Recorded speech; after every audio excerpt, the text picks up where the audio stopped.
Welcome back to Briggs on Books, our international talk show. I talk to authors all over the world. I have the best job in the world. I love to read. I love to talk to authors, and I get to do that every day. Here's an interesting new book, Karma and Kismet. It's about a spiritual journey across continents. And not only do I have the book here, check this out. I have the author, Michael Shandler. Welcome, Michael. Nice to be here. Thank you. Can you tell our viewers about where you're located? I'm in Amherst, Massachusetts. Oh, Amherst. It's about 100 miles west of Boston. Are you I noticed your Dr. Shandler, are you a professor? No, I'm not. I'm not. But you had quite a life. I mean, you got to tell our viewers where you were born and a little bit about the book and your journey. Yeah, I was born in Cape Town, South Africa, 1946, just after the Second World War. And I grew up there until I was 20, and then I left the country, and I'm sure maybe we'll get a chance to talk about how that came about and what happened to me. And so the book, it's a memoir? It is a memoir, correct. Yeah, tell us some of the story, how you came to leave South Africa and where you went on. And it was a spiritual journey? So I grew up in, during the apartheid time in South Africa. And it was just a few years after the war, in the early 1950s and 60s. And I grew up in a family. My mother was a Holocaust survivor. And she had, how shall I say, PTSD, I guess would be the polite way of saying it. And my dad was a soldier, and he was also damaged by the war. He was wounded. And but more important than that, he was psychologically affected. The stress affected him, and he tended to be mercurial. He could fly off the handle at any moment, and I was always kind of guarding myself against potential violence. So I had that in the house, and my mom, of course, was very erratic. But outside the house, it being so close to the Second World War, the half of the white population in South Africa were Afrikaners, the other half were English. And I fit into the English cadre, but the Afrikaners had gone to war with the English in the Anglo-Boer War, and the British had actually won that war and given the Afrikaners, really quite a humiliating loss, really. And during the war, lots of elders, Afrikaner elders, women, and children were incarcerated and put into the first concentration camps that we know about. And about over 27,000 of them died in the concentration camps. So when the war was over, they were pretty pissed off with the British, and they felt humiliated and so on. And then from a Jewish point of view, the Afrikaners blamed the Jews for helping the British to keep them in poverty after the war. So there was a lot of animosity going back to the turn of the 20th century, really, vis-a-vis Jews. Well, I was born 46 years later, but that animosity was still strong.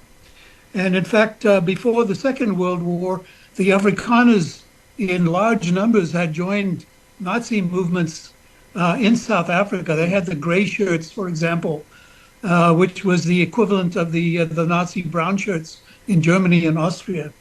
So, and they beat up Jews, and they beat up any usually English-speaking young man who wanted to join the Allied war effort to fight as a soldier. So there was a lot of tension. And then by 1948, the Afrikaners actually gained power in South Africa, and thus began the famous apartheid legal system. Of course, South Africa had been a pigmentocracy going back, 200 years anyway, if not longer, probably 300 years actually. And so by the time the Afrikaners came along, they learned from the Nazis. In fact, some of them had gone to Germany to learn directly from the Nazis, and they used what they learned to formulate the apartheid system. So I grew up in this. I was an unusual kid in the sense that most kids either were educated in the English tradition, or if they were Afrikaners, they were educated in the Afrikaner system. But when I was 13, my father decided it's probably a good idea for me to become a bilingual South African, and he sent me to an Afrikaner school far away from where I lived in Cape Town, in a desert area, which was most famous for being the most prominent place where ostriches were reared and the feathers were used. And the reason why ostriches were so popular at one time was because ostrich feather boas and hats were extremely popular with women. It was the big sort of women's fashion craze, which went on for 40 years. Wow. So, ostrich feathers were incredibly valuable. They were worth more than gold by weight, as a matter of fact, and they were South Africa's fourth largest export. So, anyways, I got sent to boarding school in this place where I couldn't speak the language. It was a tough place. It was very anti-Semitic, and it was really the beginning of me kind of awakening to, I guess you'd call it, relatively big challenges for a 13-year-old. Oh boy. And so I spent 3 years in this place. It was a tough place, and I write about it in some detail in the book. Nice.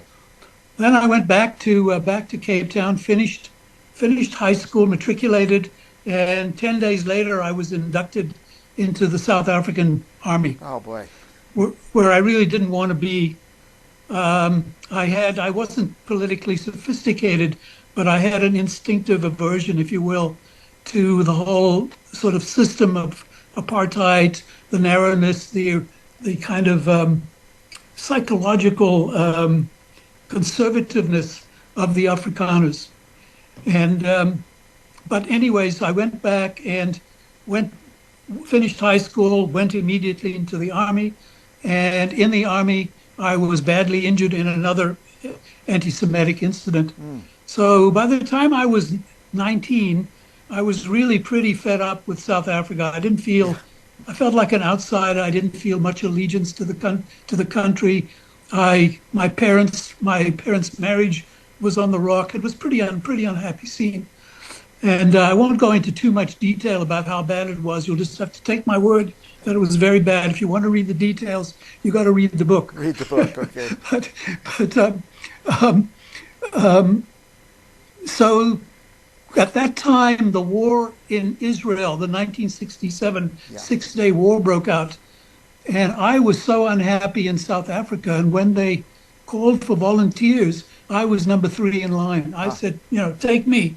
I'll do anything to get out of here. I'll even, I'll work, I'll do whatever it takes. I just want to get out of here. So they paid my way. And next thing I knew, within a week, I was living on a kibbutz in Israel. And it so happened that my kibbutz parents, a couple who was assigned to me to take care of me, the husband, my kibbutz father, my Abba, who happened to be a high officer in the IDF, in the Israeli Defense Forces. And he took me on a trip to the Golan Heights. This is only, short time after the war. And there was, everything on the battlefield could still basically be seen. And there was a lot of wreckage, it was obvious that a lot of people had died there. And it totally freaked me out. I realized that I had just come out of the South African Army, managed to get out of it. Yeah. That's another story in the book about what happened with that. I won't spoil the book by telling you, but basically it was quite a harrowing escape. And here I was on the Golan Heights with my kibbutz father, this high officer, and he was sort of proudly showing me around. And I was freaking out, saying to myself, oh my God, if I stay here in Israel, even though other things are good, I'd have a place to live, I could live on the kibbutz, I'd have a girlfriend. There was even one girl that was after me, and I was like, wow, this is pretty nice. I had a job, I knew what I was going to do on the kibbutz or what they expected me to do, and it was well within my capacity. So life was pretty sweet, except for this one minor detail, which was that there was no doubt I would be conscripted into the Israeli army if I stayed there. And I said to myself, I had a kind of a battlefield awakening, if you will. And I said to myself, am I ready to die for this? Yeah. And I looked around and the answer came back, no. I'm not that committed. Even though My family, including my mother, had been rescued by Zionist partisans who had brought her from basically escaping by the skin of her teeth from Hitler, had brought her to Palestine. So I felt a kind of a familial duty to be loyal. But the question was, is that loyalty, is it stronger than really my life? Yeah. And the answer was, as I said, the answer was no. So the question was, I didn't feel I could go back to South Africa. Everything about South Africa was depressing. I did not want to go back. The question was, I didn't want to stay in Israel now either, because it suddenly seemed pretty dangerous for a 21-year-old, guy. And I remembered then that my mother had two brothers who, like her, had been dispersed around the world, and they had wound up in Vancouver, Canada. So it was January 1968. I wrote them a letter. After about a month, I got a torn piece of paper back with $100 bill pinned to it and one line. It said, "We hope this helps you to get here. If you come, you'll be welcome." Oh. So I had my marching orders, and off I went to Vancouver. And it turned out that my two uncles, Ernst and Walter, were really quite difficult characters in the sense of that they were themselves. They had been child survivors, and they were pretty PTSD themselves. So it was kind of tough. I began to live with one of them, and it was kind of tough. He was an insomniac who talked nonstop all night, and so on. So it was difficult. It was very difficult. But about 6 months after I had arrived, I decided I wanted to go to college. And so I applied and I got into college and started going to college. And pretty soon, other kids and even one of my professors said, "Hey, have you ever turned on?" I said, "Well, what are you talking about?" They said, "Well, have you ever taken a psychedelic trip?" Well, I was, very, very straight young guy from South Africa. That was about the farthest thing from my mind. But I said, "Well, what the heck, I'm 21 years old. Yeah. I'll try it." So, in fact, one of my professors arranged for me to come to his house and he guided me on my first psychedelic trip. And it was an amazing, amazing event in my life. It woke, I'll just be straight about it. It woke me up. I realized how much armor I had on me from my South African sojourn, and that I wanted nothing more than to shed that armor and open up and experience life in a more, I guess, whole way, if you will, and that I wanted to be happy. And I realized that I was carrying a lot of weight around with me, and I wanted to find a way to kind of offload that. So I went through a few years of experimentation, and eventually I heard about a guy by the name of Ram Dass, who was a former professor at Harvard, and he was partners with Timothy Leary, the famous Timothy Leary.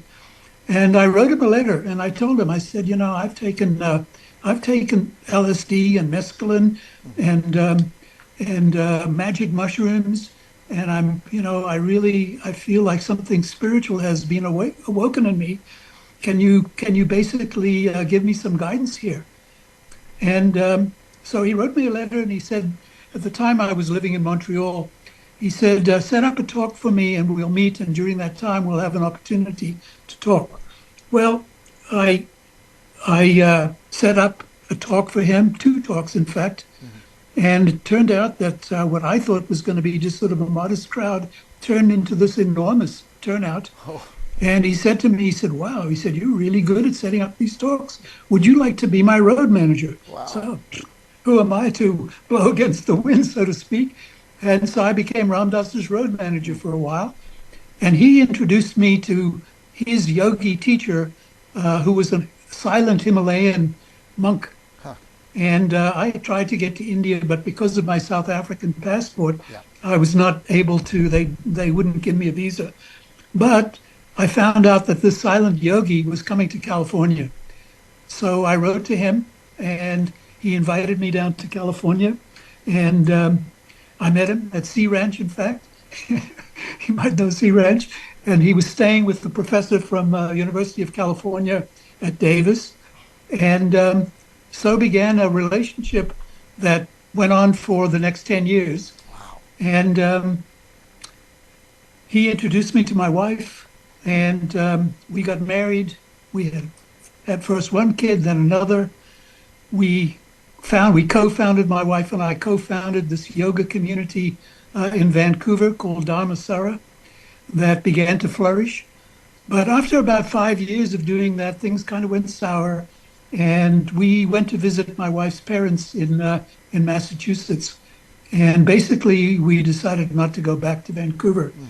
And we were publishing some books at the time. We had published, I think, 4 or 5 books at that particular juncture. We were still young. It was kind of amazing that we'd gotten these books published, but we did.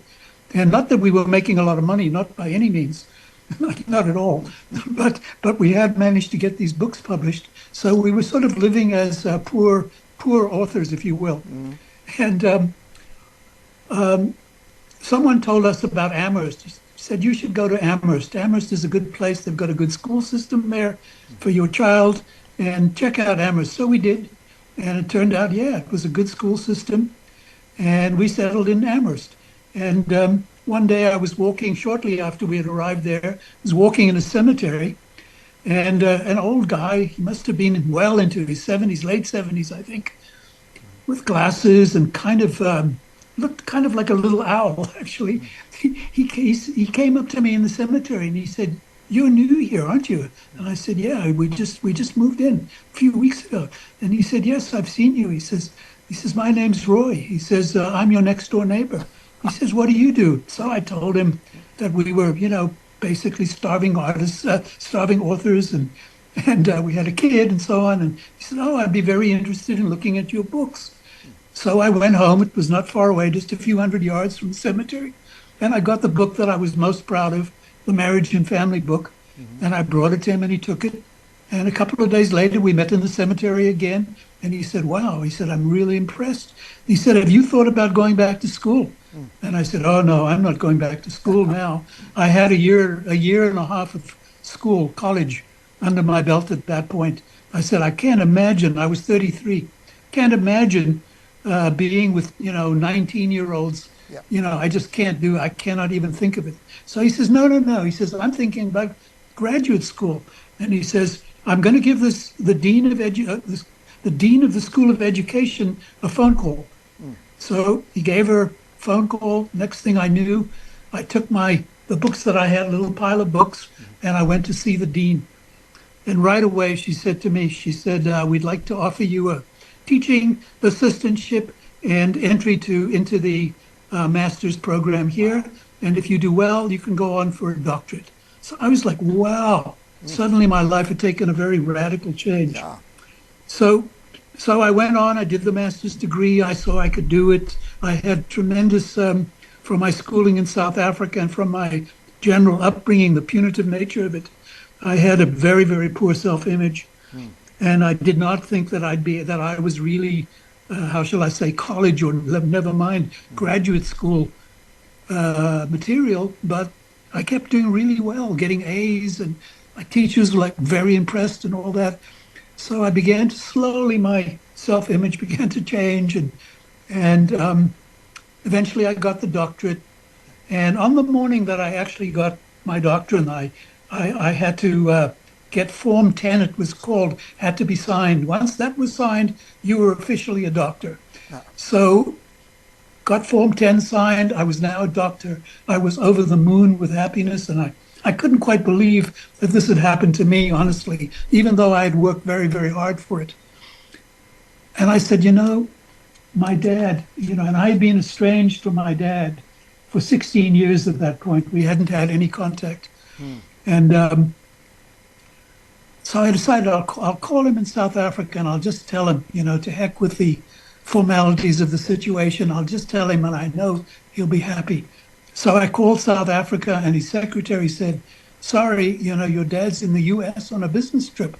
Wow. Now, this in itself was absolutely stunning, because my father was one of these people that he never left home hardly.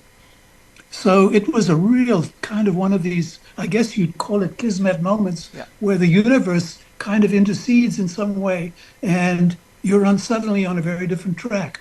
So I called my dad up and told him who it was, and he was, of course, shocked. And he said, "Look, he was in LA. Yeah. He said, "I'm coming to New York. Why don't we meet in New York?"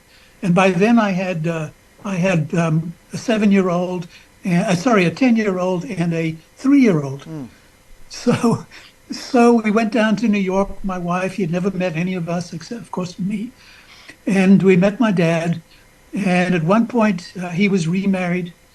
And at one point, his wife and my wife and the kids took off, and my dad and I were finally left there.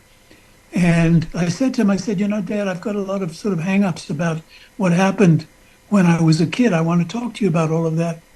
He said to me, he said, if you want to have a relationship with me, it's going to have to begin right now, today, from this day forward. But I'm not prepared to talk about the past. Yeah. So I had a choice to make. I thought to myself, and by then, of course, I had a doctorate in psychology. So I was like, wow, I'm not going to be able to process this. What about all the stuff that I've learned about processing and how it's possible to have a reconciliation? Both parties can kind of see how it is for the other person in an empathic sort of way.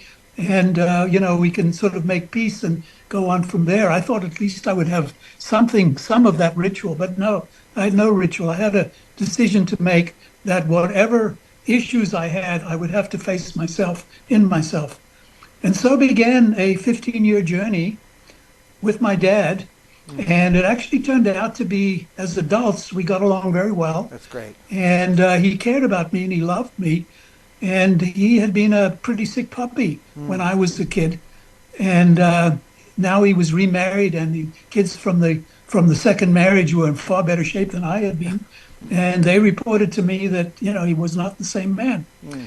Hey, So, Michael, we're going to time out here. Zoom's Okay. going to time us out. This is fascinating. I could talk to you all day, Michael. Yeah. Where can we get the book?